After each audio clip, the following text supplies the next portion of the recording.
오늘 종려주일이죠. 오늘 종려주일이라고 이제 교회 절기상 이야기를 하는데 이게 예수님의 그 사역의 절정을 향해 가는 부분이죠. 그러니까 예수님이 공생애를 시작하시고 사실 예수님의 사역의 절정은 십자가가 아니라 부활이죠. 십자가에서 죽으신 게 끝이 아니라 그 부활의 메시지가 있기 때문에 그러니까 예수님의 사역의 절정은 부활입니다. 그러니까 근데 이제 그 여정의 첫 시작이 본격적으로 된 게 어디냐면 바로 이 종려주일이죠. 예수님께서 예루살렘에 입성하셔갖고 사람들이 종려나무를 흔들면서 예수님을 환영하는 그 날을 이제 기념해서 종려주일이라고 하고, 동시에 뭐가 시작이 되냐면 예수님의 고난이 시작되는 그런 날이기도 합니다.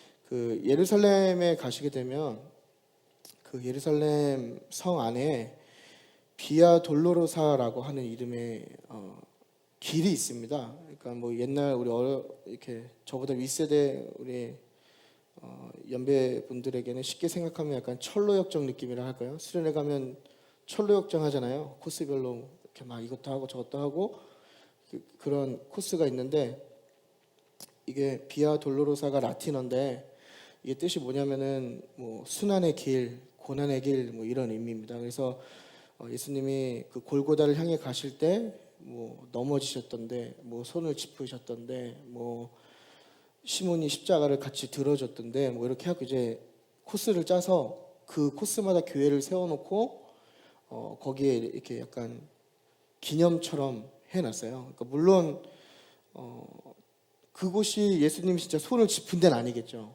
그럼 이게 손자국도 있거든요. 이렇게 누구 손인지 모르겠지만 아무튼 그런 기념이 있습니다. 그래서 저도 예루살렘에 갔을 때 이 비아 돌로로사를 걸었는데 그때 좀 많이 힘들었던 것 같아요.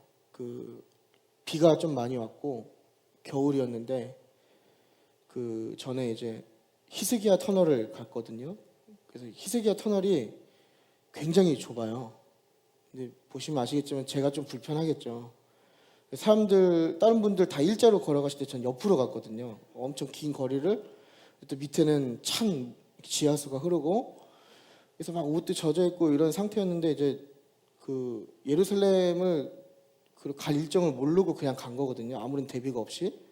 근데 갑자기 이제 점심을 먹더니 이미 옷은 젖어 있고 막 비는 내리고 초겨울이니까 나름 추웠는데 그 길을 걷겠다는 거예요. 그래서 이제 비를 맞으면서 스웨바를 신고 이제 저희 같이 간 대학원 분들과 막 걸어가는데, 걷는 것도 힘든데 가면서 찬송을 불러야 된다는 거예요. 그래서 예수 나를 위하여 하면서 막 예수여 예수여 하는데 이게 막 그런 은혜가 되는 게 아니라 막 혈기가 막 올라오는 거예요. 춥고 배고프고. 근데 이제 그런 분들이 되게 많아요. 거기 가면 세계 각지에서 다 그룹을 지어서 찬양도 하고 뭐 그 길을 걸으면서 이렇게 예수님을 많이 기념하는 그런 곳이 있습니다.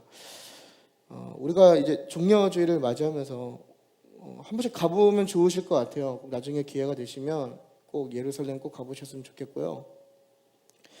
아무튼 그곳에서 이제 우리가 이런 어떤 예수님의 고난을 기념하는 이런 비아 돌로로사 같은 길을 걷는 건 아니지만 우리가 이 종려주일을 맞이하고 고난주간을 앞둔 이 시점에 예수님께서 왜 그 십자가의 길을 가실 수밖에 없었는가, 이렇게 우리가 예수님과 함께 걷는 마음으로 질문하고 그거에 대한 답을 오늘 나누도록 하겠습니다. 대부분 예수님이 왜 십자가를 지셨냐 이렇게 물었을 때 나의 죄를 위하여라고 얘기하는 게 여러분들과 제가 배운 하나의 답안이죠. 사실 정답이긴 하지만 사실 성경에서 이야기하는 건 그거보다 조금 더 많은 의미가 있는 것 같습니다. 그래서 오늘 로마서 3장 말씀을 통해서 그 길을 가신 이유에 대해서 함께 나누도록 하겠습니다. 첫 번째입니다. 로마서 3장 19절에서 20절인데요. 우리 다 같이 한번 읽도록 하겠습니다. 시작.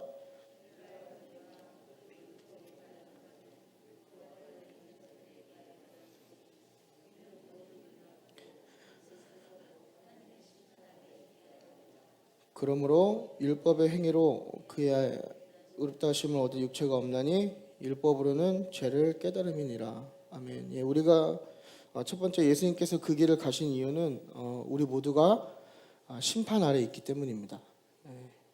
그래서 19절 이제 처음을 보게 되면 알거니와라고 이렇게 되어 있지 않습니까? 이 알거니와가 조금 넓게 이야기하면 로마서 1장부터 이제 3장 18절까지의 내용을 이야기하는 거고요. 조금 더 디테일하게 적용을 하면 로마서 3장 1절부터 18절까지의 내용을 이 한마디로 다 정리하는 겁니다. 그러니까 그 앞에 있던 얘기들이 우리가 알거니와 이 이야기로 지금 다 끝나는 거예요. 그러니까 바울 사도가 그 앞에 있는 이야기를 지금 계속 이어서 이야기한다는 것을 우리가 알 수 있겠죠.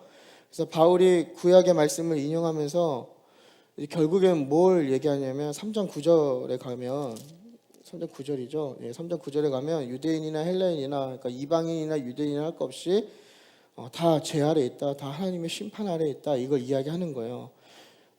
유대인들이 그 복음을 받아들이지 않고 율법을 중요시 여기면서 그 죄를 짓는 유대인들에게 바울이 뭐라고 얘기하냐면 너희가 율법을 가지고 있고 너희 그 율법의 행위가 있지만 그것들이 결코 너희를 구원하지 못한다 이렇게 지금 이야기하는 거거든요. 그러니까 율법의 행위라는 것은 결국에는 그 이스라엘 백성과 하나님만이 갖고 있는 언약적인 표징, 하나의 행위라는 거죠. 그래서 앞에 3장까지의 내용을 보면 계속해서 바울이 얘기하는 게 뭐냐면 율법과 할례를 얘기하면서 너희가 마음의 어떤 변화와 그 율법대로 살지 않으면 너희가 갖고 있는 율법과 그 할례가 무슨 소용이 있겠느냐라고 반문하는 거예요. 그러니까 그것들을 갖고 있다고 자부하고 있지만 뭐 할례도 있고 음식도 있고 정결법도 있고 여러 가지 그런 것들이 있지만 결국엔 너희가 이런 것들에 대해서 이런 행위들이 너희를 죄에서 꺼내지 못한다. 그리고 너희가 이미 죄에 빠져 있다면 너희를 구원하지 못한다. 이걸 지금 바울이 이야기하는 거예요. 그러면서 그럴 뿐더러 너희가 갖고 있다고 주장하고 너희가 중요하게 생각하는 그 언약적 표징이 결국에는 더 오히려 너희가 죄 아래 있다는 것을 깨닫게 한다. 이거 지금 이야기하는 게 이제 19절, 20절의 내용입니다. 그러니까 당시 로마 교회 안에 당시 로마 교회의 그 상황이 조금 복잡했죠. 원래는 이방인이 세운 교회였고 이제 거기에 유대인 크리스찬과 이방인 크리스찬이 있었을 때에 잠시 그 유대인 그리스도인들이 쫓겨나잖아요. 그렇죠? 쫓겨났다가 다시 돌아와 보니 이 로마 교회의 어떻게 보면 그 핵심 멤버가 이제 유대인 교인들에서 이방인 교인으로 이렇게 바뀌어 있던 거예요. 그래서 그 안에 갈등이 있고 그 안에서 이제 계속 부딪히는 게 뭐냐면 결국에는 이 율법과 할례에 관한 이야기라는 거죠. 그러니까 그 행위들이 결국에 너희를 구원하지 못한다. 이걸 이야기하는 겁니다. 그래서 왜 이 율법이 너희가 더 죄에 있다는 것을 보여주느냐 이 얘기를 하냐면 그 이유는 율법의 요구를 다 이루지 못한다는 거예요. 그러니까 율법이 이야기하는 그러니까 모세의 율법이 이야기하는 그 모든 내용을 인간의 의지와 노력과 능력으로는 다 그것들을 만족시키지 못한다는 거죠. 이 얘기는 뭐냐면 그 율법을 통해서 의롭다 하심을 너희가 얻는 게 아니라 그것들을 다 못 지킴으로 인해서 오히려 너희가 심판을 받게 되었다 이걸 이야기하는 겁니다. 그러니까 바울은 어떻게 보면 바리새인 중에 바리새인이었고 율법을 잘 지키는 자라고 본인을 이렇게 이야기하는데 바울이 변하게 된 이유는 뭐냐면 예수님을 만나고 나서부터죠. 그러니까 그리스도의 대속의 관점으로 바울은 바뀌었단 말이죠. 그러니까 바울이 그러한 관점에서 유대인들을 봤을 때 율법은 해결책이 될 수 없다. 오히려 너희가 율법을 통해서 그 죄에 놓이게 되었다. 지금 이거 계속해서 이야기하고 있는 겁니다. 그러니까 우리가 이 그 19절과 20절에서 조금 눈여겨봐야 할 게 뭐냐면 바로 이 율법의 행위입니다. 율법의 행위. 그러니까 유대인들이 강조하는 게 이 율법의 그 행위를 준수하는 거죠. 되게 중요하게 지켜야 되고 어기면 안 된다는 그 내용인데 사실 인간이라는 존재가 그 많은 율법들을 지키려고 노력을 해도 결국 그것을 완전히 지킬 수 없는 것을 뭐 저도 알고 여러분도 아는 사실인 것 같습니다. 그러니까 이게 결국에 어떤 상황이 된 거냐면 안 지키는 것도 죄가 되는 거고 하나도 안 뭐 다 못 지켜도 죄고 뭐 어느 한 개 못 지켜도 죄가 되는 거예요. 그러니까 이 바운드를 벗어날 수가 없는 거죠. 99개를 잘 지켰어도 하나를 어기면 죄인이 되는 거예요. 뭐 아예 한 개도 안 지키는 사람도 있지만 100개 중에 99개를 잘 지켜놓고 하나를 어기면 죄인이 되어버리는 그 율법의 어떤 함정이라고 해야 될까요? 그거 지금 이야기하고 있는 거죠. 그럼에도 불구하고 유대인들은 계속해서 이 율법을 통해서 자기들이 구원받았고 안전하고 하나님의 심판으로부터 괜찮다고 그 해결책을 자꾸 강구하고 있던 거예요. 그러니까 교회 안에서 자꾸 마찰이 일어나는 거죠. 예수 그리스도의 복음과 어떤 유대인들이 갖고 있는 그 가치관들이 부딪히면서 갈등이 일어나게 되는 겁니다. 그러니까 우리도 마찬가지죠. 우리 안에 말씀이 있고 우리가 신앙의 행위들을 되게 중요하게 여기고 그것들을 많이 할지라도 그 행위들이 결국 우리를 의롭게 하지 못한다라는 사실입니다. 그러니까 우리가 물론 율법에서 사는 건 아니지만 우리도 비슷한 상황이라는 거죠. 우리 성경도 있고 뭐 각자의 믿음을 표현할 수 있는 행위들도 있고 나름 경험한 신앙의 표지들이 있다라는 거예요. 뭐 하나님께서 병을 고쳐주셨을 수도 있고 기도에 응답을 해주셨을 수도 있고 내가 남들이 알지 못하는 하나님과 나와의 체험이 있을 수도 있지만 결국엔 그 모든 것들이 우리를 구원하는 문제와는 전혀 무관하다라는 이야기죠. 그걸 이야기하는 겁니다. 그러니까 오히려 자꾸 우리가 스스로 그런 것들을 노력할수록 그 노력함에 따라서 우리의 한계를 깨닫게 되고 우리가 오히려 하나님의 심판 아래 있다는 것을 깨달을 수밖에 없다는 것을 지금 바울이 이야기하는 겁니다. 왜냐하면 인간은 아담 이후에 타락을 한 거죠. 타락했고 죄인이기 때문에 이미 우리 자체 안에 선한 게 없는 거예요. 그 의가 없는 거죠. 그러니까 우리 안에 소망이 없고 우리가 사형수이기 때문에 우리 안에 아무런 희망이 없는 거예요. 그러니까 우리를 구원하려면 우리 안에서 나오는 어떤 행위나 노력이 아니라 죄가 없는 다른 어떤 방법을 통해서 우리가 꺼내임을 받아야 되는데 유대인들은 그게 아니라 자꾸 본인에게서 나오는 그 율법의 행위를 강조하고 있었다라는 겁니다.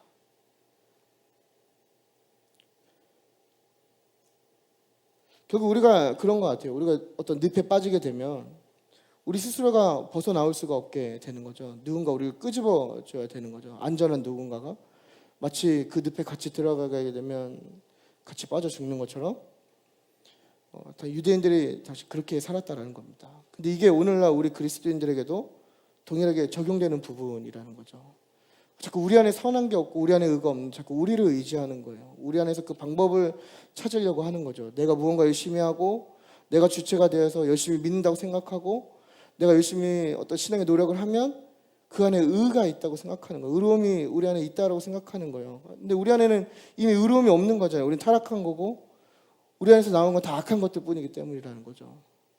그럼 결국엔 그 의로움을 전가시켜줄 대상이 누구이냐?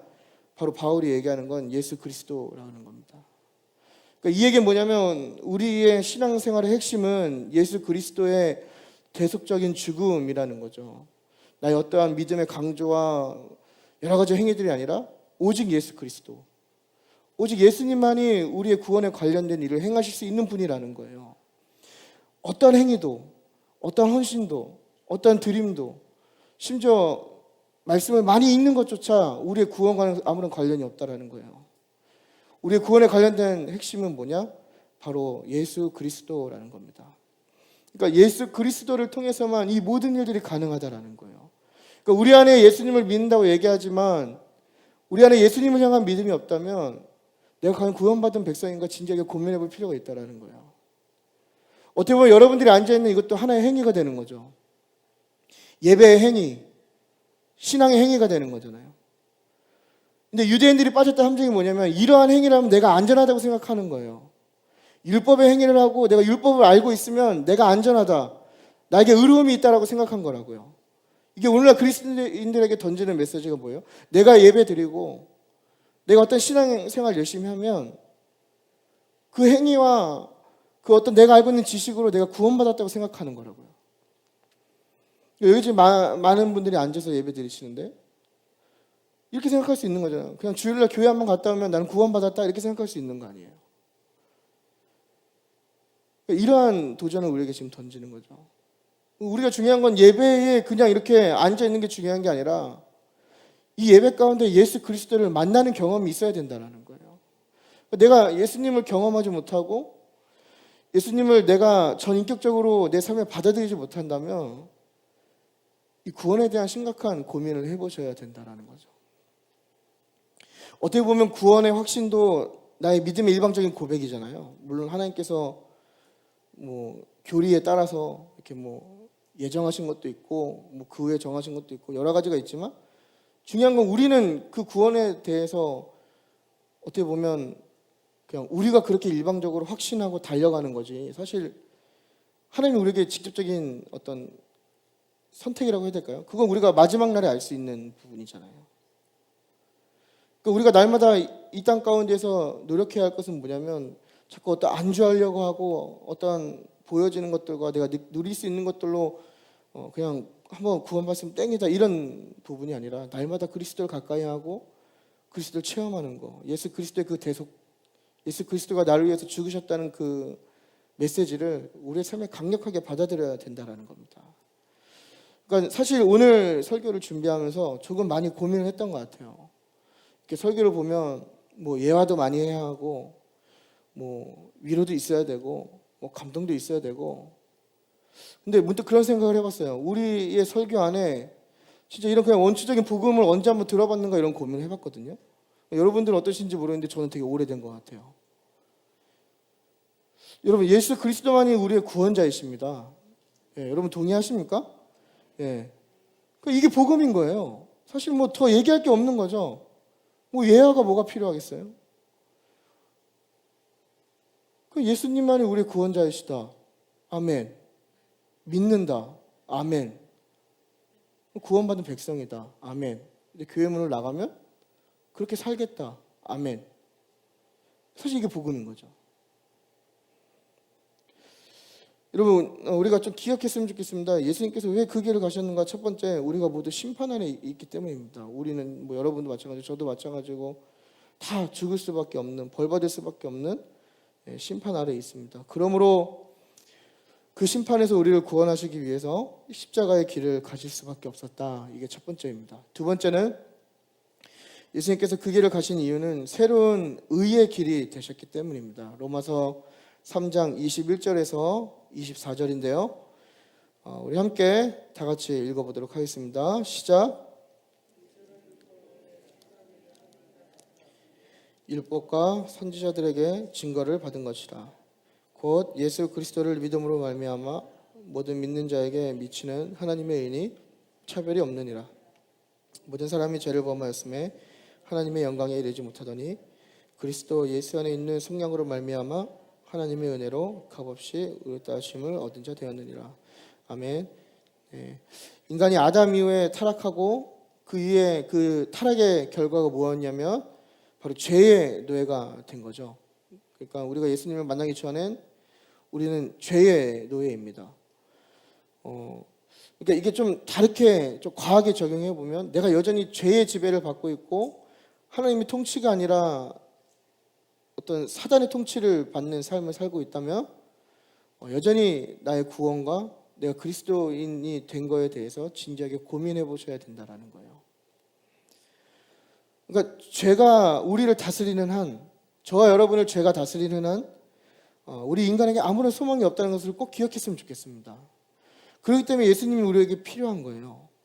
그러니까 이미 죄인인 상태에서 아무리 많은 노력을 해봐야 죄밖에 나올 게 없는 거거든요.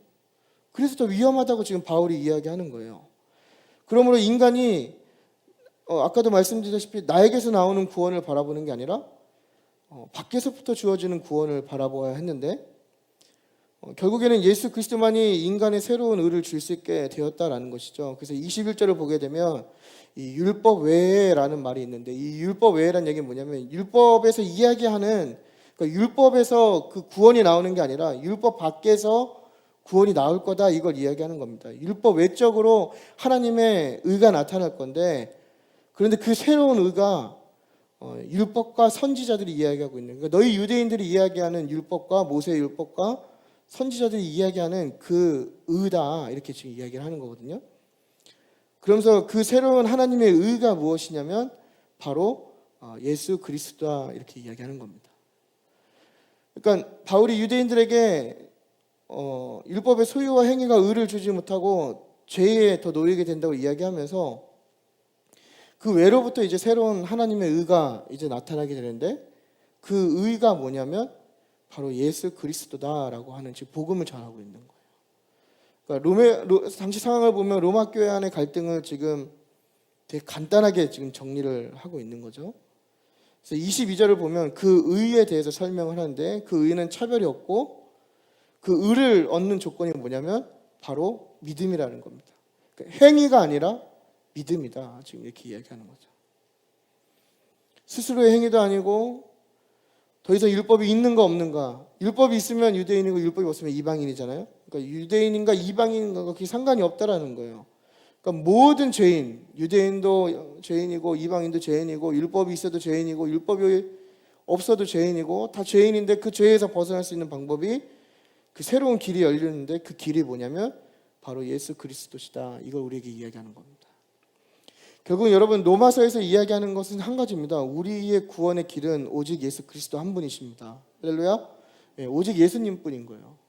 이제 아마 시대가 갈수록 이 예수님에 대한 유일한 구원을 펼치게 되면 뭐 감옥도 가고 뭐 이런 시대가 점점 오고 있는 것 같아요. 여러분, 말 나온 김에 기도 함께 하셨으면 좋겠습니다. 그 차별법 있죠, 차별법. 이게 단순히 뭐 동성애나 이런 거에 관련된 문제가 아니라 교회랑도 깊은 연관이 있는 법안입니다. 그래서 그 차별법이 통과하게 되면 지금 저는 아마 감옥에 가 있어야 될 거예요. 예, 왜냐하면 예수 그리스도만이 유일한 구원자라고 얘기했기 때문에. 그렇죠? 예, 지금 이런 시대가 오고 있는 거예요. 하지만 우리는 그럼에도 불구하고 외쳐야 되는 거죠. 오직 예수 그리스도만이 우리의 구원자시다. 23절을 보시게 되면 모든 사람이 죄를 범했다. 그래서 하나님의 영광에 미치지 못하는 상태가 되었는데, 24절을 보면 그런 타락한 인간이 그리스도 예수를 통해서 새롭게 마련된 구원의 길에 들어서게 되는데, 그 길이 은혜로 값없이 의롭다 인정받는 자가 되는 것이다, 이렇게 지금 이야기하는 겁니다. 하나님께서 새로운 의의 길을 예수 그리스도를 통해서 우리에게 제시해 주신 겁니다. 그래서 하나님은 우리를 사랑하시기 때문에 우리가 죄에서 죽어가는 것을 보고만 계실 수 없어서 하나님의 은혜로 값없이 믿기만 하면 그 의를 얻을 수 있게 새로운 해결책을 우리에게 주시는 겁니다.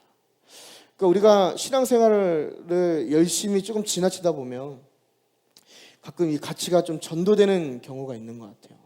자꾸 공로주의로 빠지려고 하는 거죠. 내가 무언가를 해야 되겠다, 내가 무언가 남겨야 되겠다. 물론 그것도 귀한 한 부분이지만 사실 우리가 제일 중요한 건 뭐냐면 바로 이 새로운 의의 길은 예수 그리스도를 더 굳건하게 붙드는 거거든요. 그러니까 나의 어떤 행위가 더 깊어질수록 그 예수님을 붙드는 그 믿음이라 할까요? 그 믿음이 더 굳건해져야 된다는 거죠. 그러니까 헌신이 깊어질수록 예수님에 대한 인식이 더욱더 깊어져야 되는 거예요. 그래서 여러분, 그런 경험이 있으신지 모르겠어요. 뭔가 좀 바쁘게 움직이다 보고 바쁘게 교회를 하다 보면 예수님은 어디 계시지? 이런 질문이 들 때가 있고요. 저는 가끔 그럴 때가 있어요. 좀 부끄러운 고백이지만 이제 뭐 이렇게 뒤에서 방송실을 섬기고 뭔가 분주하게 막 돌아다니다 보면 제가 주일날 여기에 일을 하러 온 건지 예배를 드리고 있는 건지 가끔 헷갈릴 때가 너무 많아요. 그러니까 방송실 외에도 여러 가지 막 일들이 막 겹치게 되면 내가 지금 이거 누굴 위해서 이걸 하고 있는 거지? 약간 이런 궁금증일까요? 이렇게 질문을 하게 되는 경우가 많이 있는 거죠. 그럴 때마다 오히려 저는 뭘 하기 시작하냐면 기도 시간을 좀 이렇게 오버해서 좀 늘리거든요. 의식해서. 일부러 더 늘려요. 물론 뭐 기도가 잘 되지 않아도 더 하려고 하고 자꾸 하나님께 더 가까이 갈 수 있는 방법을 찾게 되는 것 같은데, 지금 우리도 보면 결국에는 자꾸 무언가를 하는 그 공로주의에 빠지기보단 우리가 예수 그리스도를 더 굳건하게 붙들어야 된다라는 것입니다. 그럴 때 우리에게 어떠한 변화가 있냐면 우리가 죄의 노예고 사형수고 고아였던 우리가 그 믿음을 붙드는 순간 우리가 왕의 자녀가 되고 우리의 죄가 깨끗하게 되고 우리가 하나님의 자녀가 되는 권세를 갖게 된다라는 거예요. 근데 그게 어떠한 대가로 인해서 우리에게 주어지는 게 아니라 하나님의 값없는 은혜로 우리가 그것들을 누릴 수 있게 된다라는 것이죠.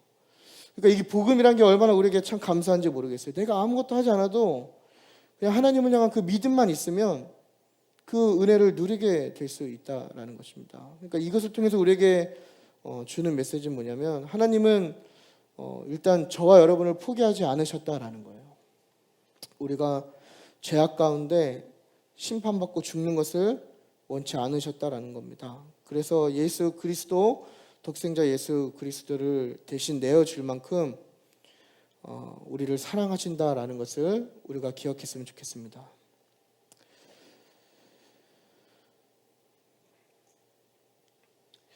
그러니까 예수 그리스도의 속량과 이제 그것을 믿는 게 우리가 이걸 누릴 수 있는 그 기회가 되는 거죠. 그러니까 여러분들 안에 믿음이 있다면 그 의롭다함을 얻게 되지 그 의롭다함을 얻은 것을 잊지 마시고 그것을 좀 누리며 사셨으면 좋겠어요.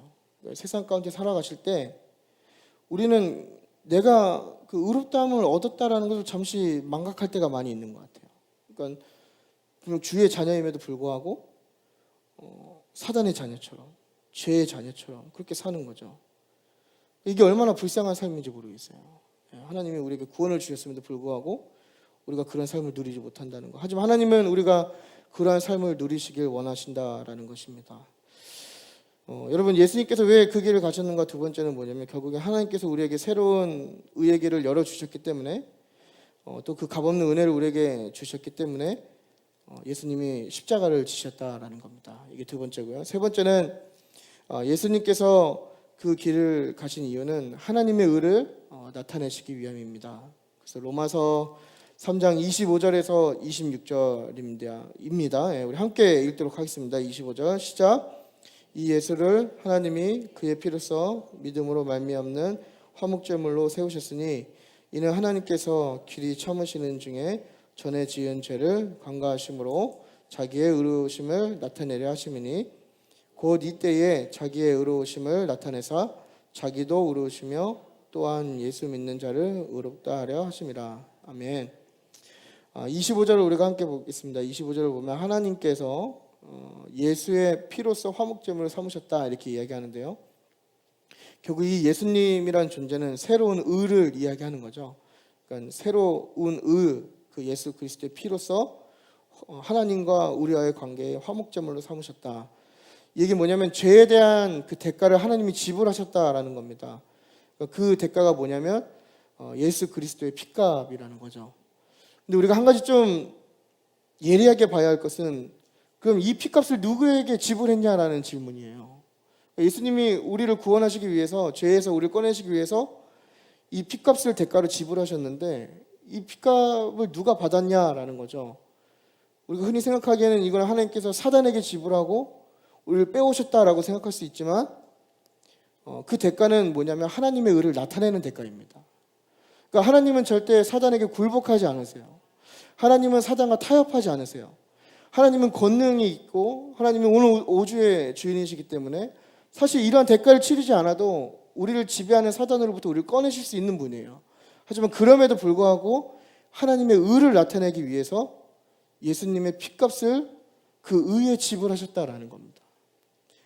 그러니까 이게 하나님이 죄를 간과하실 수 없는 분이죠. 죄를 그냥 두고 보실 수가 없는 분이잖아요. 하나님과 이 죄의 관계는 같이 갈 수 없는 관계잖아요. 그리고 그 죄를 심판하는 게 하나님의 공의이죠. 우리가 25절을 보면 이런 질문을 할 수 있죠. 25절을 보면 전에 지은 죄를 간과하셨다 이렇게 되어 있는데 이건 좀 번역의 오류입니다. 간과하신 게 아니라 좀 더 정확한 의미를 살리려면 인내하시면서 유보하신다 이렇게 해석하면 더 좋을 것 같아요. 그러니까 하나님께서 그 죄를 인내하시고 좀 뒤로 밀어주시는 거죠. 그러니까 그걸 못 본 채 하시거나 그냥 넘어가자 이런 게 아니라 그 죄를 다 기억하고 계시되 당장 그걸 심판하시는 게 아니라 뒤로 미루시는 거예요. 또 다른 면을 보면 하나님이 그 죄를 심판하는 게 하나님의 공의인데, 이 공의가 실현되면 어떤 문제가 있냐면 죄 아래에 타락한 모든 인간들이 벌을 받아야 되는 거예요. 그러니까 유대인이나 헬라인이나 모든 사람이 그 죄 아래에 있다고 얘기하지 않았습니까? 그러니까 이 얘기는 뭐냐면 하나님의 공의로서 그 죄인들을 심판할 때 그 모든 대상이 거기에 속해진다라는 거예요. 이거는 이제 어떤 문제가 생기냐면 하나님의 그 의라고 하는 게 그 언약을 기반으로 한 약속이거든요. 그러면 하나님이 이 온 인류를 다 심판하신다는 얘기는 뭐냐면 그 언약이 깨트리게 되어지는 상황이 벌어지는 거죠. 그러니까 쉽게 얘기하면 하나님이 되게 곤란한 입장에 빠지신 거예요. 공의를 갖고 심판하자니 언약이 깨지고, 그 언약 때문에 죄를 뒤로 유보하자니 그 때를 마냥 기다리실 수가 없는 거죠. 그래서 하나님께서 택하신 방법이 무엇이냐면 죄가 없는 예수 그리스도를 화목제물로 한 번에 대속시킴으로 과거의 죄에 대한 모든 것을 해결하셨다라는 겁니다. 그걸 그렇게 하심으로 하나님의 의를 나타내셨다. 이게 지금 바울이 이야기하는 거죠. 그러니까 26절을 보면 하나님께서 예수님을 화목제물로 세우신 두 가지 목적이 나오는데, 첫 번째는 하나님의 의를 나타내기 위함이고, 두 번째는 그 예수를 믿는 모든 이들이 의롭게 하기 위해서 예수님을 그 화목제물로 주셨다고 이야기합니다. 결국엔 예수님께서 이 고난을 다 받으시고 십자가를 지심으로써 이 두 가지의 목적을 완전히 성취하시게 되는 거죠. 그러니까 고난주간이 우리에게 어떤 의미가 있냐면 이 약속의 성취가 실현되는 되게 깊은 의미가 있는 시간입니다. 그래서 다음 주 고난주간이 있는데 우리가 좀 이러한 복음의 메시지 좀 기억하시면서 고난주간을 좀 보내셨으면 좋겠어요. 그냥 반복되는 어떤 하나의 이벤트가 아니라 예수님께서 왜 십자가를 지셨을까에 대한 좀 깊은 고민이 있을 때 좀 그 의미가 우리 안에 더 강하게 다가오는 것 같습니다. 그래서 결국엔 예수님께서 십자가에 죽으실 때 하나님께서 의롭다는 사실을 보여주셨고 죄 아래에 있는 인간들에게 그 의를 주시게 되는 상황이 되어버린 겁니다. 그러니까 대가를 치르신 거죠, 하나님이. 사실은 그냥 하나님의 뜻대로 하나님의 마음대로 할 수 있는 부분들을 그 하나님의 그 언약이라는 그것을 위해서 그 스스로 하나님 스스로가 그 언약 아래 본인을 가두게 되는 상황이 되는 겁니다. 그래서 그 두 가지를 다 성취하게 되는 거죠. 세 번째는 뭐냐면 예수님께서 왜 그 길을 가셨는가? 세 번째는 뭐냐면 결국 하나님의 의를 나타내고 그를 믿는 자들에게 의롭다 하시기 위해서 예수님이 십자가를 지셨다라는 것입니다. 결론입니다, 여러분. 예수님께서 그 길을 왜 가셨는가 우리가 질문했을 때 결국에는 우리의 구원을 위해서인 것 같습니다. 여기 앉아 계신 여러분들에게 이 구원이 어떤 의미로 지금 다가오시고 이 구원을 어떻게 받아들이셨는지 솔직히 저는 잘 알 수가 없겠죠. 하지만 이 구원의 행위, 이 구원은 우리에게 굉장히 의미 있고 가치 있는, 그리고 엄청난 대가를 지불한 그 결과라는 것입니다. 그리고 그 결과가 다 여러분들을 위해서, 그렇죠? 하나님께서 지불하셨다라는 것입니다. 여러분, 우리의 구원은 하나님께서 값없이 주신 선물입니다. 그리고 그 구원은 영원한 가치가 있다는 것을 우리가 기억했으면 좋겠습니다.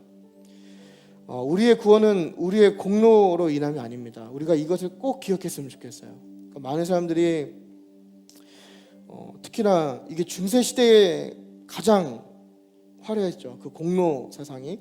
근데 사실 오늘날 우리 그리스도인들의 모습을 보면 우리도 이 공로주의나 율법주의에 많이 빠져 있는 것 같아요. 나의 행위와 나의 노력으로 그 구원을 만들어 가겠다라는 거죠. 사실 여러분, 구원은 그런 게 아니죠. 그 구원은 하나님의 전적인 은혜이고 하나님의 사랑인 겁니다. 그러니까 우리는 어떻게 할 수가 없는 부분인 거예요. 우리가 할 수 있는 건 뭐냐면 믿는 것밖에 없는 거죠. 그 사실을. 하나님이 우리에게 주신 이 귀한 선물도 우리가 믿음으로 고백하지 않고 믿음으로 받아들이지 않는다면 우리에게 그 선물은 아무런 효과가 없음을 기억했으면 좋겠습니다. 믿음이 하나님의 은혜에 대한 우리의 유일한 응답임을 기억하시면서 여러분 믿음으로 살아내시는 저와 여러분이 되었으면 좋겠습니다. 그래서 고난주간에 우리가 예수님께서 왜 십자가를 지셨는가에 대해서 고민함과 동시에 또 한 가지 질문할 수 있는 건 뭐냐면 믿음이란 무엇이냐라는 것이죠. 예수님이 왜 십자가 지셨고 우리가 그 십자가 지심으로 인해서 구원을 받았을 때 우리가 믿으면 된다고 했는데 그럼 그 믿음이 무엇일까 좀 고민해보는 고난주간이 되었으면 좋겠습니다. 여러분 이제 고난주간이 시작됐죠. 사실 종료주일부터 그 시작이니까요. 그래서 아까도 말씀드렸다시피 이게 그냥 매번 그냥 뭐 1년에 한 번 찾아오는 그냥 의례껏 하는 행사가 되지 않았으면 좋겠습니다. 그래서 어떻게 하면 내가 예수님의 고난에 더 동참할 수 있고 어떻게 하면 내가 예수님의 그 고난의 의미를 더 이해할 수 있을까 좀 고민하시면서 오늘 우리가 나눈 이 복음을 통해서 그 정답을 찾으셨으면 좋겠습니다. 여러분 하나님께서 여러분을 사랑하십니다. 그렇기 때문에 예수 그리스도를 통해서 그 사랑을 확증하셨고요. 여전히 그 사랑이 유효하다는 것을 기억하셨으면 좋겠습니다. 그래서 여러분 고난주간 좀 하나님의 충만한 은혜가 더 부어지는 기간이 되셨으면 좋겠고요. 우리의 삶을 다시 되돌아보는 또 하나님께 돌이키는 귀한 시간이 되시길 바랍니다.